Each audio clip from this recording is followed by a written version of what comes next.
परिचय बताइएगा। विनोद कुमार नागवंशी, प्रदेश सचिव सर्वोदय समाज। क्या कहना बताइए। 5वीं अनुसूची क्षेत्र जहां पर आदिवासियों को विशेष अधिकार है, उस जगह में कोई ठेकेदार अपना दहशतगर्दी फैलाने के लिए जो कृत्य किया, पूरा जो कार्यक्रम दहशतगर्दी में, उसका घर गया, उसका आदमी वहां से कहाँ गया पूछा गया, वहां जाके मारपीट किए, उसको छोड़ने गया, जब स्वीकार किया उसके बाद भी पुलिस 3 महीने तक गुमराह करती रही। प्रदेश की टीम आके जांच करके जब बिंदु दिए तब पकड़ाए, लेकिन उसके बाद भी जो पुलिस की जो धारणा है, और सबसे बड़ी बात, शेड्यूल एरिया में विशेष अधिकार होने के बाद नेताओं द्वारा जो संरक्षण दिया जा रहा है अपराधी को, ऐसा प्रतीत होता है।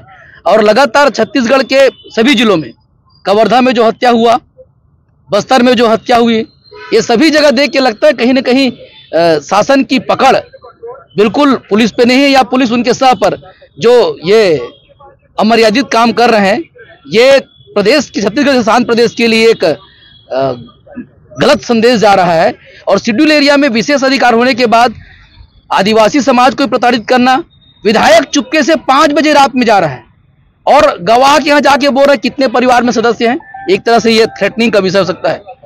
कवर्धा के मामले में दोनों उप मुख्यमंत्री जाके वहां मिल लिए, लेकिन यहाँ अभी तक सार्वजनिक रूप से न कलेक्टर गया, न एसपी गया, न मंत्री गए, जबकि 2 बार सुनने में आया कि यहाँ पर उप मुख्यमंत्री, गृह मंत्री आ गए हैं।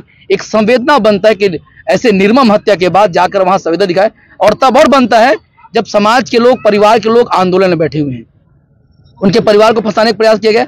ऐसा लगता है कि संवेदना खत्म होती जा रही है और पैसे की बोलबाल पर न्याय व्यवस्था को प्रभावित करने का प्रयास किया जा रहा है। अभी तक 100 महीने तक बार बार आरोप लगाने के बाद, और जैसा कि कोराम साहब ने कहा, सूचना प्रौद्योगिकी समय जिसमें पूरे कॉल डिटेल क्लियर हो जाता है, उसके बाद गुमराह करना ये पुलिस की कहीं न कहीं थी। और मरचुरी में रखा हुआ लाश या दफन हुई लाश, लेकिन जब न्याय की बात हो, ये न्याय संगत तो नहीं होता, लेकिन आदमी किस हालात में अपने पति के मृतक शरीर को रखा होगा, ये एक संवेदना की बात हो सकती है। वो किस हद तक लड़ी होगी। वो हमारे साथ रायपुर भी गई थी, गिड़गिड़ाई, यहाँ एसपी के पास गिड़गिड़ाई, थाना में गिड़गिड़ाई कि जैसा भी हो मेरे पति का, लेकिन जो आरोप लगाया गया कि वो उसके साले के साथ भाग गया, तुम बताओ कहाँ छुपा कर रखे, वो जो पीड़ा, वो जो वेदना झेली है, आज कहीं ना कहीं ये अकेला संदीप का मामला नहीं है। अभी जसपुर में एक मामला आया है, एक मामला भी बलरामपुर में आया है, जहां पर एक कोरवा जनजाति के बच्चे को ले जाकर मारा पीटा गया। ये पूरे जो विधायक टोप्पो के पास समाज के लोग गए थे, पूरे समाज के लोग गए थे, उस समय वो हाथ खड़ा कर दिया और कहीं न कहीं मामला दबाने की कोशिश किया। उसके बाद ये पूरी घटनाक्रम जब अपराध मिल गया, उसके बाद वो चुपके से 5 बजे जाके मृतक के यहाँ मिल रहा है।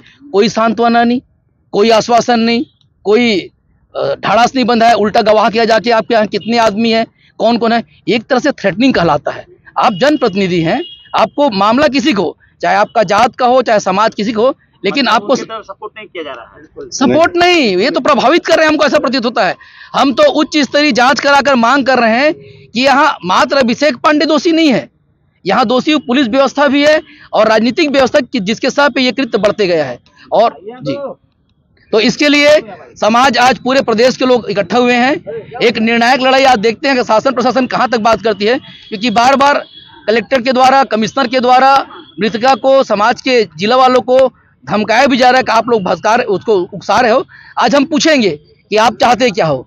अगर उनका मंशा सही नहीं दिखा या समाज को दबाने को दिखा, तो हम यही से ऐलान करते हैं कि पूरे प्रदेश में हर जिला में बड़ा आंदोलन होगा, पद यात्रा निकालेंगे, सामाजिक न्याय यात्रा निकालेंगे और शासन की इस नाकामी को पूरे उजागर करेंगे।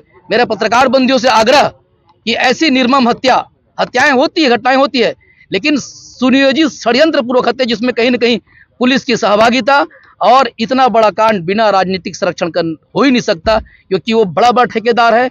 जल जीवन मिशन का 3-4 जिला में लाखों करोड़, बिल्कुल हम ये मानते हैं, हमें ये पूर्ण विश्वास है कि कहीं न कहीं इस मामला को दबाने का प्रयास किया जा रहा है।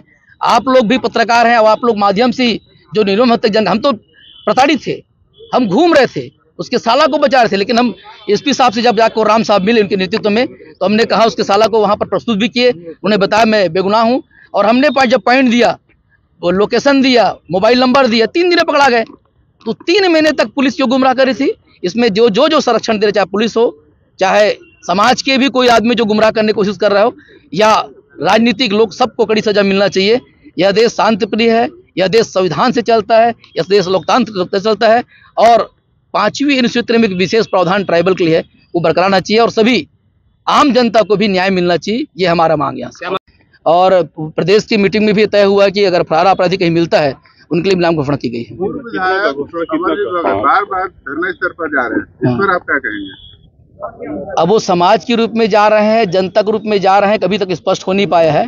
वो मंत्री रहे हैं, पहले के मंत्री रहे हैं और उसके बाद उनका प्रक्रिया ढिलमुल दिखता है, तो फिर वो भी संशय का विषय है। मेरा नाम अकबर राम कुर्रान है और मैं गोंडवाना गौड़ महासभा का प्रदेश अध्यक्ष हूँ। आप सबको जैसे पता है, संदीप लकड़ा की हत्या करके उनको जिस हिसाब से दफनाया गया था, नृशंस रूप से हत्या की गई। उसके बाद उनको दूसरे जगह ले जाके जो अभिषेक पांडे के निर्देशन में उनके सहयोगियों द्वारा उनके जो पानी टंकी बनाया जा रहा था उसमें कंक्रीट से ढक दिया गया था और पुलिस द्वारा रिपोर्ट करने पर भी रिपोर्ट नहीं लिखी जा रही थी। समाज द्वारा थाना का घेराव किया गया, उसके बाद अपहरण और मारपीट का अपराध कायम किया गया। अभिषेक पांडे द्वारा अपने बचाव में घटना के बाद चोरी की रिपोर्ट लिखाई गई जो झूठी है। जो झूठी रिपोर्ट लिखाई गई है उसमें उनको उसमें खारिजी भेजकर उनके विरुद्ध अलग से पुराने आईपीसी की धारा 311 के तहत अपराध कायम किया जाए। ये हमारे साथ में जो पुलिस कर्मचारियों द्वारा थाना प्रभारी, विवेचक और एसडीओपी इनके द्वारा अपने पर्यवेक्षण में विवेचना में लापरवाही बरती गई है, उनके खिलाफ भी कार्रवाई करने की मांग की जा रही है। मृतिका को 2 करोड़ रुपया की मांग और एक शासकीय नौकरी की डिमांड रखी गई है समाज द्वारा, उनके मृतक के पत्नी द्वारा। इस मांग को पूरा नहीं होने पर समाज द्वारा और उग्र आंदोलन किया जाएगा। आज हम लोग सीतापुर में धरना प्रदर्शन कर रहे हैं, वहाँ समाज के द्वारा अग्रिम रणनीति तैयार की जाएगी और जिस प्रकार से विवेचना में लापरवाही बरती गई है उसे स्पष्ट है कि अभिषेक पांडे को शासन प्रशासन पुलिस के द्वारा संरक्षण प्रदान की जा रही है।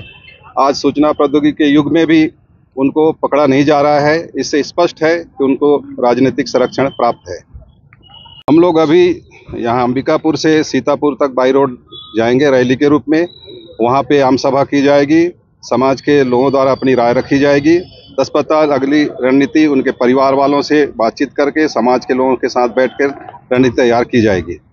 रैली का मुख्य उद्देश्य क्या है, जैसे आप जा रहे हैं, क्या रैली का मुख्य उद्देश्य है, जैसे 8 सूत्री मांग हम लोगों ने दिया है उसके तहत उन सभी मांग को पूरा करने का है और मुख्य आरोपी जो फरार है अभी उसे शीघ्र गिरफ्तारी किया जाए और शासकीय नौकरी दिया जाए और 2 करोड़ रुपया मुआवजा दिया जाए।